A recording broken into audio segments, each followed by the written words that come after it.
Sup Pups! Superhero families is a concept more prevalent nowadays than ever before.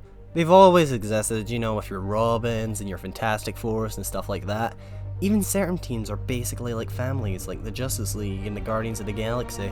However, the most iconic in my mind these days are the singular franchises in the comic world with an expansive family of characters that develop into a family.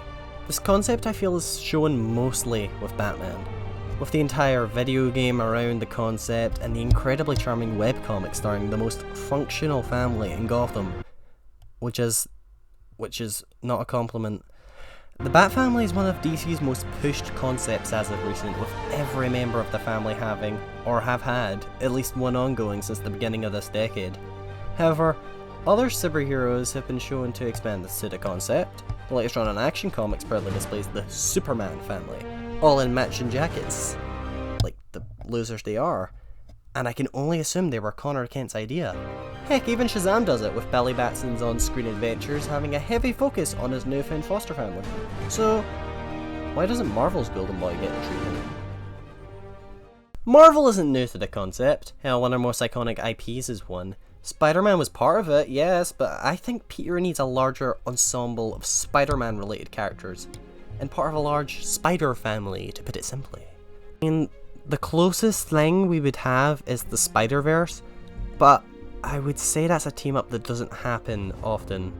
But since 2014, the Spider-Verse is a crisis every damn fucking week. But I'm pitching for the current means 616 Spider-Man to have just a large family of related characters solely within 616. Now, Spider-Man comics haven't been good, like, at all, but I feel like a major development like this would not only bring back fans that were turned off by Zeb Wells' dumpster fire, but also would be overall good for the brand from like a business perspective. The question now would be, who would be in this superhero family? I mean, Spider-Man doesn't have any sidekicks. However, I believe there's a large enough portion of Spider People and allies within New York City to fully construct a fun and cohesive team.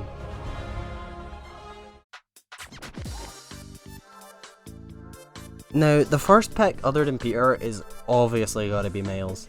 Miles and Peter are both active as Spider-Man, both fairly different and unique, but both, you know, still Spider-Man at the end of the day.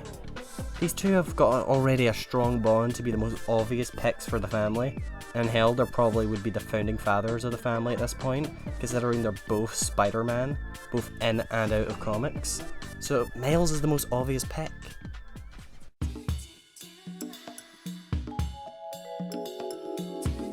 Mary Jane is another fairly obvious choice.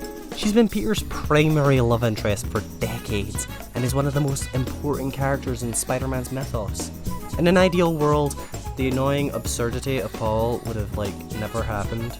However, in the world's second best option, is that after the current run is done, Marvel makes substantial efforts to not only repair her character, but also her tarnished reputation.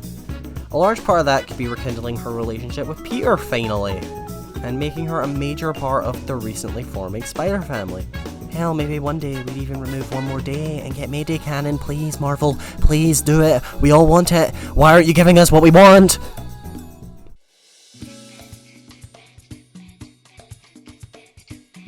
Black Cat, or Felicia Hardy, is another obvious pick. She's like Spider-Man's secondary love interest by this point, but she's also one of his closest friends and most trusted allies.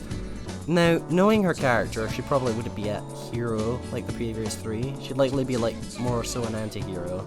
She'll help and aid our colourful cast of spandex-clad Avengers, but she'll still have that bad side we all love her for. And a fun addition, and a fairly obvious one.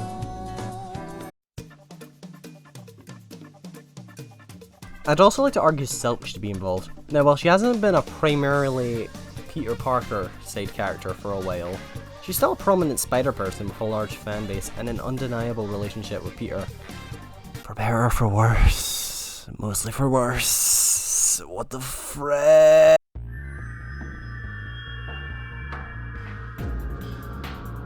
On the same note, the two other Spider People that should be featured are Ben Reilly and Kane.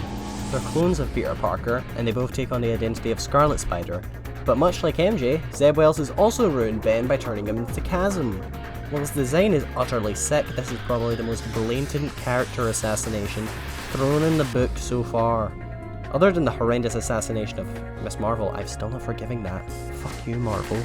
However, due to the spectacular nature of comics that things can just be undone, hopefully if the Spider Family does come to pass with Kane and Ben in tow, we get a Scarlet Spider and not a Violet Chasm.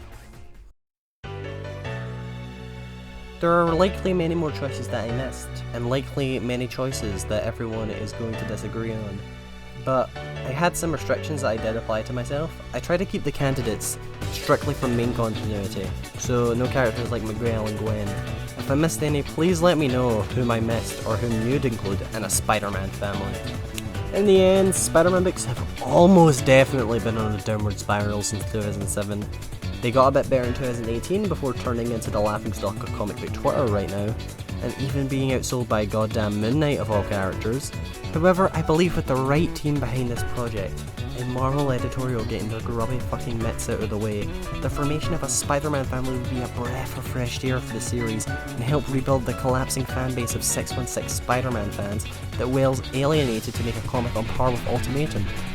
And as history has shown, when you have an ultimatum, sometimes you just need a spider to fix it.